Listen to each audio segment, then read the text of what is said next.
Hello नमस्ते we वाला वीरा मेरा guys and welcome back to PMS channel.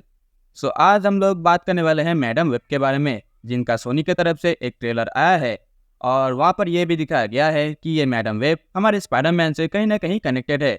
So आज हम इसी टॉपिक के ऊपर बात करेंगे और जानेंगे कि ये मैडम वेब कौन है, इनकी पावर्स क्या क्या है और ये हमारे स्पाइडरमैन से कैसे कनेक्टेड है।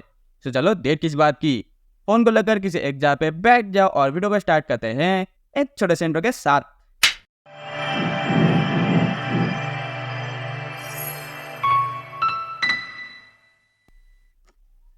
सो फर्स्ट ऑफ ऑल तुम ये जान लो कि यहाँ पर दो मैडम वेब है और ये कोई नाम नहीं बल्कि एक टाइटल है, बिल्कुल अपने कैप्टन अमेरिका की तरह, जो कि कोई भी बन सकता है। सो सबसे पहले जो मैडम वेब थी उनका नाम है कैसेंड्रा वेब। सबसे पहले तो कैसेंड्रा वेब को स्पाइडरमैन के स्टोरी बिल्डअप के लिए ही यूज़ किया जाता था, बट समय के साथ साथ ये कैरेक्टर लोगों को और भी ज़्यादा अच्छा लगने लगा। सो मार्वल वालों ने भी इसका भली बात यूज़ किया, जहाँ पर हमने ये जाना कि कैसेंड्रा वेब जन्म से ही ब्लाइंड थी और उनको एक न्यूरोलॉजिकल प्रॉब्लम भी थी, जिसको कहा जाता है मिस्थेनिया ग्रेविस। और इसी मेडिकल कंडीशन की वजह से उनके बॉडी पर कुछ साइड इफेक्ट हो जाते हैं, जिसकी मदद से उनके बॉडी में कुछ साइकिक एबिलिटीज़ डेवलप हो जाती हैं। बट आगे जाकर के जब उसके लिए अपनी बॉडी को मूव करना भी बहुत ही मुश्किल हो जाता है, तो उनके हस्बैंड उनके लिए एक लाइफ सपोर्टिंग सिस्टम बनाते हैं और ये लाइफ सपोर्ट सिस्टम देखने में काफ़ी हद तक एक स्पाइडर के वेब की तरह दिखने में होता है और यही से उनका एक नया परिचय बनता है मैडम वेब का। सो आओ अब हम बात करते हैं हमारे दूसरे मैडम वेब के बारे में, जिनका नाम है जूलिया कारपेंटर। और उनका जन्म हुआ था यूएस के कैलिफोर्निया के अंदर, और जब वो बड़ी होती है तो उनको एक सीक्रेट ग्रुप के द्वारा हायर किया जाता है ताकि वो लोग उसके ऊपर एक्सपेरिमेंट्स कर सके। और उस एक्सपेरिमेंट के दौरान उन्होंने जूलिया के अंदर स्पाइडर वेनम और कुछ जड़ी बूटियों का मिश्रण डाल दिया, जिसके मदद से अब जूलिया के अंदर भी स्पाइडर पावर्स आ जाती है, बिल्कुल अपने स्पाइडरमैन की तरह।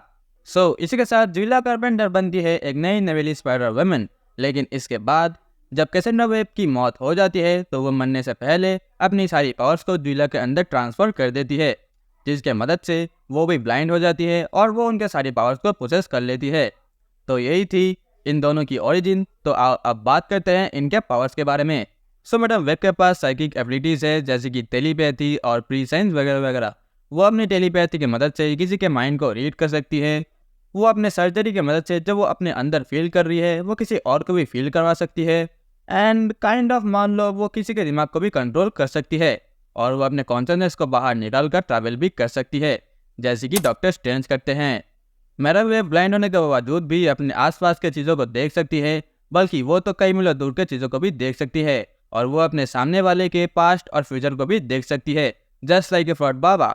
वो हमारे आसपास होते हैं ना कि आओ बेटा ये तोता जो भी तुम्हारा कार्ड उठाएगा वही तुम्हारा भविष्य होगा, बस मैडम वेब के पास वो तोता नहीं होता। खैर back to the story line, अब आओ बात करते हैं कि ये मैडम वेब हमारे स्पाइडरमैन से कैसे कनेक्टेड है। सो देखो बेसिकली कहानी ये है कि मल्टीवर्स में जितने भी स्पाइडरमैन से या फिर कह लो स्पाइडर वुमन से, वो सारे के सारे एक दूसरे से कनेक्टेड है और जो चीज़ इन सबको एक साथ जोड़ती है वो है web of life and destiny, और हमारी मैडम वेब भी इसी से कनेक्टेड है। एंड इसीलिए वो इन सारे स्पाइडर पावर्स वाले कैरेक्टर के पास्ट और फ्यूचर को देख सकती है, बल्कि वो इनके पास्ट और फ्यूचर को कुछ हद तक चेंज भी कर सकती है। सो इसीलिए कॉमिक के अंदर जब कुछ हंटर्स इन स्पाइडर पावर वाले कैरेक्टर को मारने की कोशिश करते हैं तो हमारी मैडम वेब इनको बचाती हैं।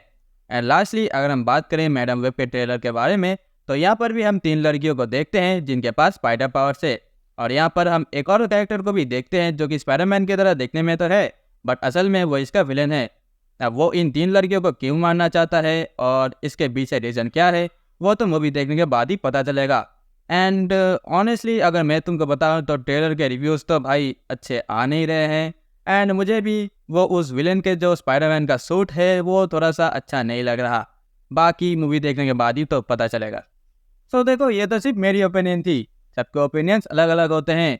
सो अगर इस बारे में तुम्हारी कुछ राय है तो तुम मुझे अपने कमेंट्स में ज़रूर बताना, और अगर वीडियो पसंद आई हो तो लाइक करना मत भूलना, और अगर इस चैनल पर तुम नए हो तो अपनी पूरी पावर्स की मदद से इस चैनल को सब्सक्राइब कर दो। अब मैं चलता हूँ, तुमसे फिर मिलूंगा किसी नए वीडियो किसी नए टॉपिक के साथ। तब तक के लिए अलविदा।